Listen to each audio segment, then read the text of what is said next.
Hi everyone and welcome to week 3 lecture for Exercise Science 230, and what we're going to do for this particular lecture, because like I said I'm away, so we're going to do some online videos and see how we go and see what you guys think of it. But I'm going to break it up into 3 parts, and the first part is going to be on learning styles, so that'll be the first probably 6 or 7 minutes. That'll be a video in itself. The second video will be quite longer, it'll be more like around 15 minutes, and that'll be on demonstration verbal instructions. And the last one will be shorter again around 6 or 7 minutes, and that will be on a topic called implicit and explicit learning. And what I'll do here is, obviously you'll see the video and you'll see me talking to you, but I'll literally just go through the slides one by one. So if you've got the slides in front of you, I'm literally just going to take you through the slides as if we're at a normal lecture, but obviously we're going to be doing it remotely. So if we look at the first aspect of this particular part 1 of the lecture, we look at learning styles, and there's a number of different ways we can describe learning styles, and the first way we're going to do that is looking at determine if someone is either visual, oral, or what they call physical or tactile.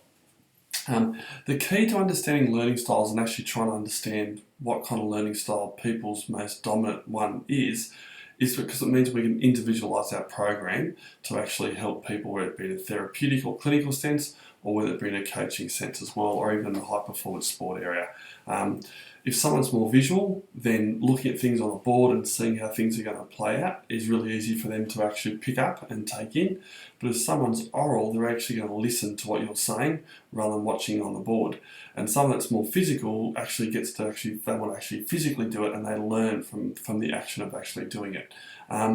We normally have more than one learning style, obviously, but we tend to have one that we dominate more than others, or one we lend to more than others. But it's important just to understand first, as a practitioner or clinician, when you're delivering information, take into account that some people will be different styles of learning. And I'll give you a perfect example. When I used to be in the gym, I used to give people like keywords or cue words, especially with like a lat pull down. So lat pull down, you saw most people doing it like this and moving their neck around. So I just try to say to them, elbows in and down to the chin. So pull the bar down to your chin and keep your elbows in. Or if I was doing a seated row, again I'd try to get them to keep their elbows in. But what I've found is people were still not really using the right muscle group. So literally just being tactile and actually touching them on the muscles that they wanted to use, suddenly people start doing the exercise better. So we can hear the instruction, but it doesn't mean we really process the information. And it really got me to see that some people, a lot of us, are actually quite physical, that when we feel what it is we're meant to be doing, we find it a lot easier to actually do the actual skill itself. So just keep that in mind as well. Obviously we've got to be careful about going around touching people all the time, but you get what I'm trying to say here, is it's more about knowing science physical rather than what we say oral or visual. So if we go to the next kind of learning styles, this is quite interesting in how people actually like to learn or take in information. With this one here, it's the slide where it says McCarthy, 1987 at the top of the slide. And the first one we look at is what's called a dynamic learner. So a dynamic learner, they like to learn by trial and error. What they call self-discovery, as you can see written on the slides. What I like about this is they're risk takers and they ignore authority, and they're intuitive thinkers. That was what I think my wife would definitely be. She's dynamical, she definitely ignores authority, and she likes self-discovery. She literally has to go through and experience something before she can really learn it and understand it. And she loves to go in there and just have a go and learn that way, right? Which is very different from myself. Next one is, some people can be what they call innovative. So again, they like to learn through what they call social interaction.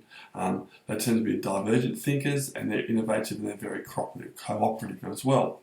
On the third one, we've got a common sense approach. So they prefer security when learning and tend to learn by doing and having a hands-on experience, but they tend to be different from dynamic thinkers or learners. They tend to be more prudent and judicious thinkers.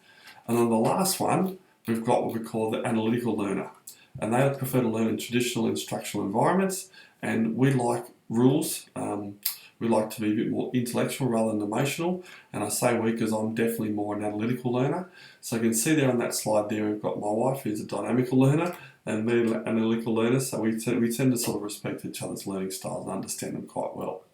So then if we put them together, We can see in the next slide McCarthy's styles of learning combined with what we call Kolb's cycle of learning. And Kolb's a really interesting innovator when it comes to learning as well. And he looked at whether someone is an active experimentation, so they're doing, or whether or not they look on reflective observations, whether or not they like to actually watch first before they do. So you'll see on this particular slide that those people like the innovative learners and analytical learners, they definitely tend to reflect and observe before engaging, where the dynamical learners and the common sense approach people, they like to actively experiment. So we just need to take that into account when you're working with people, because you'll pick up really quickly on what people are and what their dominant sort of way of doing things are. And it's quite interesting and fun too, because you can sort of work it out from there. I'll give you a classic example of this. And I've used, like I said, an example of my wife and myself, because we're actually very different the way we think and operate. If, for instance, we were trying to do... So, sorry about that, the video just cut out because literally that dynamic learner, my wife just walked in as I was trying to record that section there. So when it comes down to, I'll give you an example. If, for instance, we're having a really sort of letting our hair down Saturday night and we decide to do a jigsaw puzzle, a classic example would be I would get out all the edges and I'd get out all the corners. I'd do the corners first, I'd do the borders, and then I'd go and do the middle of the jigsaw, because that's how you do a jigsaw. But no, my wife would say, right, she wants to do a picture of whatever it might be, a tree or a belt or whatever, and she would do the picture first, and then, yeah, I've had enough of that. I've got no interest in doing the rest of the jigsaw. So it gives an example between more a dynamical learner and a more analytical learner right there. So that's quite a classic example. Now, the next slide here just looks at trying to integrate those sort of theories all together.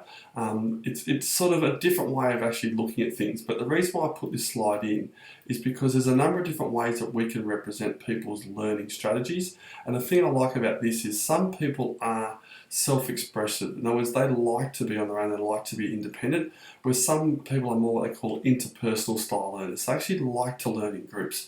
So it's actually important that we understand it's not just the method, but the way we like to learn. That some people actually learn better in groups. So if you're one of those people, then you need to make sure you stay true to that and actually need to try to find groups to learn with. Otherwise, if you're isolated too much, you'll find you'll get bored, you won't focus on the task, and you'll end up not really studying properly or not really learning the skill properly. Other people do like to be a bit more independent, and they'll tend to select sports or things that, that sort of cater for that as well. Now, the last section we look at with this first video here is what we call motivation. So as you know, motivation can be intrinsic or extrinsic. But let's look at, first of all, before we look at that, this next slide looks at motivational qualities. So motivation is the impetus behind a learner's personality, and it's a powerful variable for achieving his or her goals. So we really need to start to understand the people we're working with if we want to help them perform better at the task we're working. So if we're a school teacher, high performance coach, clinician, we really need to understand the person we're working with. And I can't emphasize this enough. So many people focus so much on the task, they forget about who they're working with. Right? If we can try to understand the person, we can understand their motivation for being here, we've got a much better chance of getting in touch with them and trying to actually help them do what they want to do. Because the next point says here, motivation is a mechanism within a learner that arouses and directs his or her performance. So again, we know with the sport we've looked at, and we've done this in Exercise Science 199, there's an optimal arousal level. It depends on the person and depends on the task. So we need to understand the learner if we need to know what optimal arousal they need to be at as well. And there we also know that learners change and become motivated in different ways and at different times and for different reasons. So we've got to know when as a coach to actually probably be a bit more honest with people and say they're not doing that well. And other times we've just got to say, you know what, I'm not going to correct them. I'm just going to try to motivate them at this point in time. And that's an art that you get over time, that you start to realise when to give direction and when just to give support. But it's all around those motivational qualities. So when you're performing a sport, like I said, or a skill, you've got two types of motivation. You've got extrinsic and intrinsic. So extrinsic comes from the outside, the learner. So you're working hard to gain the coach's favour or receive praise from the others. And there's a YouTube clip you can look at there. It's an experiment done with children, which is quite a funny one, but again, you can look at that later. Or it's intrinsic motivation, so it comes from within the learner. We work hard to acquire and refine your own motor skills. So you would have heard those before, and you would have been introduced to those a lot. I would have thought in 199 as well. So I'm not going to go through that too much here. But all we need to know with that particular aspect is we need to take into account different learning styles, people are motivated for different reasons, and we've got to get in touch with that. And that's why I said in week 1 of semester, you're all in class here for different reasons, and they're all valid reasons, and you all should be motivated by that reason, whether it be to pass the unit, whether it try to get a distinction, whether it to be to try to get into a different course, or whether it's just trying to learn something that you haven't done before. Whatever it might be, it's a valid reason for being here, so we've got to try to tap into that sort of motivation to keep you coming and to keep you engaged in this particular unit. So that's the first part of this lecture done. So coming up next will be the demonstration and verbal instructions.